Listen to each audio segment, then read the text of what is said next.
So friends, welcome in this video, and we are starting your chapter number 12, that is departmental accounts. Concept मैं आपको करा चुका हूँ, question answers अभी कराने वाला हूँ. तो चलिए शुरू करते हैं. Illustration number 1. Goods are transferred from department P to department Q at a price of 50% above cost. If the closing stock of department Q is 27,000, compute the amount of stock reserve. मैंने आपको हमेशा बताया जब एक department दूसरे department को सामान भेजता है प्रॉफिट जोड़ के,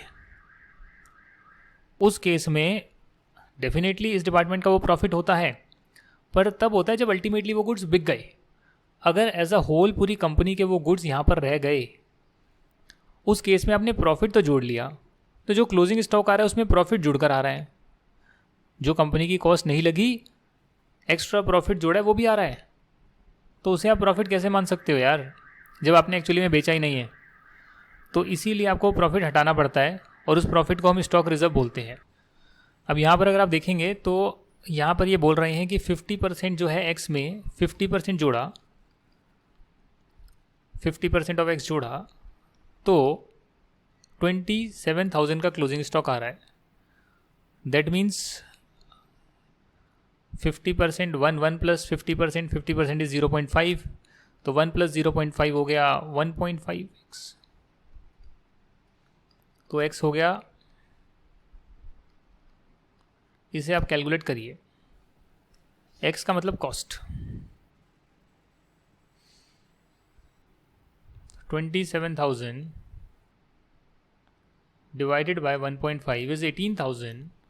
तो अगर 18,000 कॉस्ट है, 27,000 पे क्लोजिंग स्टॉक आ रहा है जिसमें 18,000 उसकी कॉस्ट है, तो कहीं ना कहीं 9,000 जो है वो स्टॉक रिजर्व है, यानी कि प्रॉफिट का हिस्सा है. Illustration number 2. जेड लिमिटेड जो है उसके 3 डिपार्टमेंट है, ए, बी और सी. उसकी कुछ इन्फॉर्मेशन गिवन है. हर डिपार्टमेंट ने अपनी कुछ परचेजेस करी है. हालांकि जो परचेज की अमाउंट है वो टोटल में गिवन है. इसकी कितनी, इसकी कितनी, इसकी कितनी, nobody knows about it. The amount is given in total. जो सेल्स करी है वो भी अलग अलग यूनिट्स की करी है. सेलिंग प्राइस गिवन है जो कि इंडिविजुअली हर पर्टिकुलर प्रोडक्ट की अलग है. और आप ये मत बोल देना कि भैया 6 लाख को डिवाइड करो क्वांटिटी से. यार ये अलग मटेरियल है, अलग मटेरियल है, अलग मटेरियल है, तो सबका पर यूनिट सेम नहीं हो सकता है. कॉमन सेंस है, हर मटेरियल का जो है पर यूनिट अलग होगा. Closing stock 600, 960 and 36. तो मुझे क्लोजिंग स्टॉक पता है, मुझे परचेजेस पता है, मुझे सेल्स पता है, तो मैं ओपनिंग स्टॉक तो निकाल ही सकता हूँ.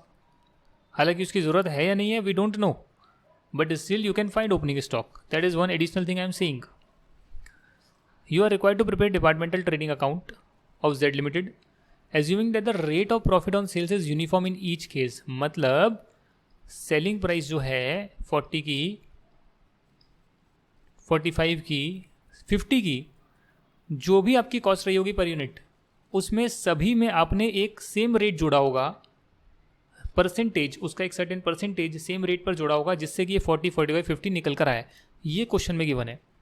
इसका मतलब ये हो गया कि आपने जो भी बेचा टोटल, उस टोटल बेचने के सामने अगर मैं उसकी टोटल कॉस्ट लिख दूं, तो जो प्रॉफिट आएगा in totality as a percentage of sales, वो सेम परसेंटेज जो है तीनों केसेस में है प्रॉफिट की. तीनों की कॉस्ट प्राइस अलग होगी पर यूनिट, तीनों की सेलिंग प्राइस भी अलग है, बट जो रेट प्लस हुई है तीनों में और प्लस करके जो ये बनी है 40, 45, 50, ये सेम है. That is same. करेक्ट. तो वो आप कैसे निकालेंगे? देखिए, सेल्स के सामने मुझे परचेज तो डालना ही पड़ेगा टोटल. इंडिविजुअली तो डाल ही नहीं सकता, बट टोटल में मुझे बताया कि 6 लाख की परचेज है ये सब. तो अगर मैं मान लूँ कि ये सारी क्वांटिटीज़ मेरी सेल हो जाए, तो टोटल में सेल्स क्या होगी, तो मैं टोटल ग्रॉस प्रॉफिट देख सकता हूँ, टोटल जीपी परसेंटेज निकाल सकता हूँ, जो कि तीनों केसेस में सेम है. सब में यूनिफॉर्म है ना परसेंटेज, सब में परसेंटेज, तो जीपी का परसेंटेज तो यूनिफॉर्म ही है ना. तो वो आप देख सकते हैं कि वो परसेंटेज क्या है. तो उसके लिए आप जितना भी आपने परचेज करा है 6,000, 12,000, 14,400, उसकी आपको टोटल कॉस्ट पता है। हम ये देख रहे हैं कि जो सामान आपने ख़रीदा है वो अगर यहाँ बिक जाए 40, 45, 50 में, जो भी रेट यहाँ पर गिवन है आप देख सकते हैं 40, 45, 50 में, तो उस केस में आप कंपेयर कर सकते हैं कि अगर सब मिलकर जो है 15 लाख में बिकते हैं, सेल होते हैं, तो कॉरेस्पॉन्डिंग 6 लाख की फिगर गिवन है। तो ग्रॉस प्रॉफिट टोटल में क्या आएगा? तो ग्रॉस प्रॉफिट निकल कर आएगा 60% इन टोटलिटी, 60% इन टोटलिटी। अब यहाँ पर ट्रिक क्या थी, आप अगर सोच कर देखें, आपको इनकी परचेज प्राइस नहीं पता है, आपको ग्रॉस प्रॉफिट पता है, वो भी यूनिफॉर्म है, सिर्फ ये गिवन है, कितना है वो भी नहीं गिवन। अगर रेट मुझे 60% गिवन होती तो मैं 40 में से 60% माइनस कर देता। 40 सेलिंग प्राइस है तो सेलिंग प्राइस का 60% जीपी होगा, हमने सेल्स का निकाला है एज अ परसेंटेज, तो माइनस कर देता, मेरे पास परचेज प्राइस आ जाती per unit of A, B and C, but वो मुझे गिवन नहीं है। इंस्टेड मुझे ये दे रखा है कि जीपी परसेंटेज सबका सेम है, रेशो सेम है, एक तरह से रेट सेम है, तो मैं कैसे निकालूं ग्रॉस प्रॉफिट? अगर मैं कहूं भैया मैंने जो है 6,120, 11,520, 14,976 यूनिट्स इतने इतने में बेची, तो टोटल सेल्स तो आ जाएगी, बट उसके सामने मैं परचेज क्या रखूंगा? I don't know. Gross profit क्या निकालूंगा? Don't know. दैट्स वाई मैंने ये देखा कि मेरे पास क्या इन्फॉर्मेशन गिवन है, तो गिवन है कि तीनों का टोटल परचेज प्राइस गिवन है, तो क्या मैं इन तीनों को ही अगर बेचूं जो रेट गिवन है हर प्रोडक्ट की, तो क्या मैं इस पूरे 6 लाख के कॉरेस्पॉन्डिंग में सेल्स लिख सकता हूं? सिर्फ ये देखने के लिए कि भैया 6 लाख की परचेज है तो सेल्स कितनी होगी, ताकि मुझे gross profit on a percentage of sales पता लग जाए। सिर्फ वो कैलकुलेट करने के लिए मैंने देखा। एक्चुअली में मेरे 6,000 नहीं बिके, 6,120 बिके हैं, प्रोडक्ट एक है, डिपार्टमेंट एक है। अब अगर आपको ये रेट पता लग गई है 60%, तो जाहिर सी बात है जो भी आपकी पर यूनिट सेलिंग प्राइस है उससे आप 60% हटा देंगे, तो आपके पास परचेज प्राइस पर यूनिट आ जाएगी। परचेज प्राइस पर यूनिट आ जाएगी। जो जो आपने परचेज करी है 6,000, 12,000, 14,400, उसकी आपकी परचेज कॉस्ट भी आ जाएगी। अब आपको जो है डिपार्टमेंटल ट्रेडिंग अकाउंट बनाना है, जो मैंने आपको सैंपल का बनाकर दिखाया है। यहाँ पर आप स्टार्ट करते हैं तो आप ओपनिंग स्टॉक लिखते नहीं लिखते, मुझे बताइए। आप लिखते हैं ओपनिंग स्टॉक। अब कैसे लिखेंगे ओपनिंग स्टॉक? तो क्वेश्चन में गिवन ही नहीं है, तो इसका मतलब ओपनिंग स्टॉक नहीं होगा। द आंसर इज, अगर निकल सकता है, परचेज गिवन है, क्लोजिंग गिवन है, सेल्स गिवन है, तो हम निकाल सकते हैं ना रिवर्स कैलकुलेशन करके। नहीं निकाल सकते क्या? बताइए मुझे आप। हाँ जी, ये देखिए,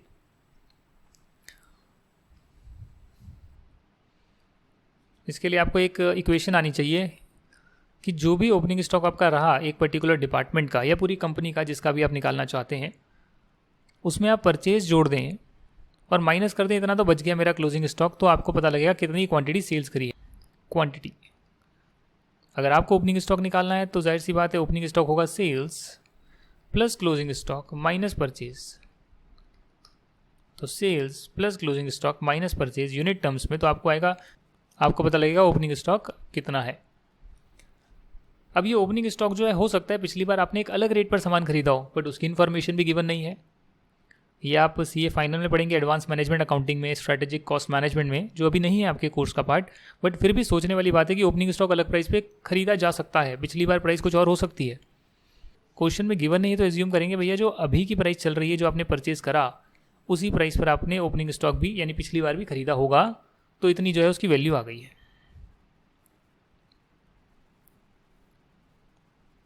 और जो क्लोजिंग स्टॉक है वो भी आपका क्वांटिटी टर्म्स में गिवन है, 600, 960, 36, तो अगर आप उसको रेट से मल्टीप्लाई करेंगे परचेज वाली प्राइस से, तो उसकी कॉस्ट भी निकल कर आ जाएगी। ये कॉस्ट आपने देखी है, राइट। ओपनिंग स्टॉक, इसमें आपने परचेजेस डाला, जो सेल्स है वो आपने डाला कि कितनी कितनी इन डिपार्टमेंट में सेल्स हुई है, वो आपने सेल्स डाल दिया। तो सर मुझे बताइए, क्या डिपार्टमेंट ए ने बी को बेचा, बी ने सी को बेचा? Answer is no. यहाँ पर ये गिवन नहीं है कि ए से बी में ट्रांसफर हुआ है, बी से सी में ट्रांसफर हुआ है, प्रॉफिट जोड़कर ट्रांसफर हुआ है, ऐसा कुछ नहीं है। 3 सेपरेट डिपार्टमेंट गिवन है, तीनों ने अलग अलग काम किया, अलग अलग बेचा, अलग अलग प्रॉफिट कमाया, सिंपल। तो नॉर्मल आपने क्या किया है, आपने ट्रेडिंग अकाउंट की जगह पे डिपार्टमेंटल ट्रेडिंग अकाउंट बनाया है, जिसमें आपने तीनों डिपार्टमेंट का एक साथ आपने दिखाया है। ओपनिंग स्टॉक कितना है, परचेज कितना है, सेल्स कितना है, क्लोजिंग स्टॉक कितना है, और ग्रॉस प्रॉफिट कितना निकल कर आया है, सिंपल। ट्विस्ट ये था कि इन्फॉर्मेशन गिवन नहीं थी, उसको आप कैसे निकालें तो उसका आपको पता होना चाहिए, हमेशा हर क्वेश्चन में पता होना चाहिए। अगर कोई टिपिकल क्वेश्चन आए नहीं आता तो भैया गिवन क्या है, जो गिवन है उसके हिसाब से आपको अपने आप को मॉडिफाई करना होगा, अपने फॉर्मूलेज वगैरह को, जिससे कि आप चीज़ें निकाल पाएँ। तो यहाँ तीनों का टोटल गिवन था 6 लाख, तो मुझे उसके हिसाब से देखना होगा कि भैया अगर ये तीन ही चीज़ इतनी क्वांटिटीज बिक जाए तो कितनी सेल्स होगी, ताकि मैं टोटल में जीपी देख पाऊँ। और परसेंटेज टर्म्स में वो सेम है तीनों का, तो अगर तीनों का परसेंटेज सेम है तो इंडिविजुअली और टोटल में परसेंटेज तो वही निकलेगा प्रॉफिट का। हाँ, अमाउंट टर्म्स में अलग होगा बट परसेंटेज तो सेम ही होगा। तो वो मैंने गेम प्ले करी, जो कि ट्रिकी था डेफिनेटली, बट अगर आपको समझ में आया है तो क्वेश्चन नंबर 3 जो है आपका होमवर्क है। क्यों होमवर्क है? परचेज अमाउंट टोटल में गिवन है, सेल्स यूनिट्स में गिवन है, सेलिंग प्राइस गिवन है, क्लोजिंग स्टॉक यूनिट्स में गिवन है। Same question, different amount, complete homework, no need to discuss, no need to discuss at all my friends. Illustration 4 करते हैं आज, और उसके बाद जो है आपसे विदा लेते हैं। 5 जो है मैं आपको बाद में कराऊंगा, 5, 6 और 7, और 8 वाला तो भैया रिटेल डिपार्टमेंट का है, वो तो अलग से कराऊंगा ही। तो मैसर्स ओमेगा जो है वो एक डिपार्टमेंटल स्टोर है जिसके 3 डिपार्टमेंट्स हैं, XYZ। इन्फॉर्मेशन गिवन है आपको 31 मार्च 2021 की। तीनों डिपार्टमेंट का ओपनिंग स्टॉक अमाउंट टर्म्स में, तो ये हमेशा देखना अमाउंट में है, क्वांटिटी में है, कैसा है वो आपको ज़रूर देखना होता है, परचेजेस करी है, डेटर्स दे रखे हैं एंड में, सेल्स दे रखी है, क्लोजिंग स्टॉक दे रखा है, वैल्यू ऑफ फर्नीचर दे रखी है। भाई हम क्या करें इसका? फ्लोर स्पेस ऑक्यूपाइड दे रखा है, नंबर ऑफ एम्प्लॉयज दे रखा है, इलेक्ट्रिसिटी कंज्यूम दे रखा है। हम क्या करें? बैलेंसेस दे रखे हैं बहुत सारे खर्चों के, कैरेज इनवर्ड कितना, आउटवर्ड कितना, सैलरी कितनी है, एडवर्टीजमेंट कितना है, discount allowed, discount received, rent rate, taxes, depreciation, electricity expenses, labour welfare expenses. आपको डिपार्टमेंटल ट्रेडिंग के साथ प्रॉफिट एंड लॉस भी बनाना है हर डिपार्टमेंट का। After provisioning for bad debt at 5%, 5% जो है बैड डेट का प्रोविजन डाल देना। मतलब क्या समझ आया क्वेश्चन पढ़कर? अगर मान लो कि आपने डिपार्टमेंटल अकाउंटिंग का चैप्टर नहीं पढ़ा, तो as a 11th class student, 12th class student या CA फाउंडेशन स्टूडेंट, आपको समझ में आ रहा है कि ट्रेडिंग एंड P&L अकाउंट बनाना है। डिपार्टमेंटल अकाउंट पढ़ लिया तो आपको इसका मतलब कि तीनों डिपार्टमेंट का जो है XYZ का ट्रेडिंग P&L अकाउंट बनाना है। अब यहाँ पर आपको कुछ खर्चे टोटल में गिवन है, तो इन्हें तीनों डिपार्टमेंट में बांटना पड़ेगा ना एक पर्टिकुलर रेशो में, अगर पॉसिबल है तो यहाँ पर वो रेशोज़ गिवन है कि आप किस रेशो में बांट सकते हैं, जो भी अप्रोप्रिएट है उस रेशो में आप बांट सकते हैं।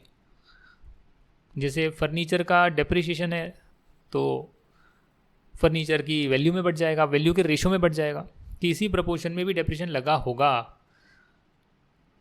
फ्लोर स्पेस गिवन है, इलेक्ट्रिसिटी कंज्यूम से इलेक्ट्रिसिटी एक्सपेंसेस बैठ गया, फ्लोर स्पेस गिवन है तो उसमें रेंट बैठ गया, उसको हम बाइफरकेट कर देंगे। नंबर ऑफ एम्प्लॉयज़ है तो आपके लेबर वेलफेयर एक्सपेंसेस हो गए। तो इस रेशो में आप ये चीज़ें बांट देंगे। करना क्या है? कुछ नहीं करना सर, बहुत सिंपल है। ओपनिंग स्टॉक क्वेश्चन में गिवन है, मैंने कुछ किया जी? मैंने कुछ नहीं करा, मैं सिर्फ यहाँ से उतार रहा हूँ। ओपनिंग स्टॉक तीनों का गिवन है, 36,000, 24,000, 20,000। परचेजेस भी क्वेश्चन में गिवन है, सेल्स क्वेश्चन में गिवन है। देखो 1,80,000, 1,35,000, 90,000। उसके बाद कैरेज इनवर्ड जो कि ट्रेडिंग अकाउंट का पार्ट है, सामान को लाने का खर्चा, उसे आप परचेजेस के रेशो में बांट सकते हैं। तो कैरेज इनवर्ड आपने परचेज के रेशो में बांट दिया। कैलकुलेशन कहाँ पर करके दी हुई है जी? ये कैलकुलेशन कर नहीं दी, आपको ये खुद देखना पड़ेगा, और मैं एक कर आपको दिखाता हूँ, एक करके दिखाता हूँ। एक चीज़, आपको सभी खर्चे जो हैं तीनों डिपार्टमेंट में डालने हैं ट्रेडिंग P&L अकाउंट में। तो कैरेज इनवर्ड ट्रेडिंग अकाउंट का पार्ट है तो ट्रेडिंग में डाल रहे हैं। 3,000 लगा, इस 3,000 को तीनों डिपार्टमेंट में बांटना है। टोटल में गिवन है, इंडिविजुअली गिवन होता तो कुछ करना ही नहीं पड़ता। तो परचेज से थोड़ा सा संदर्भ रखते हैं, ये सामान खरीदने के ऊपर लगा है, तो इस रेशो में बांट दीजिए 132,000 इज टू 88,000 इज टू 44,000।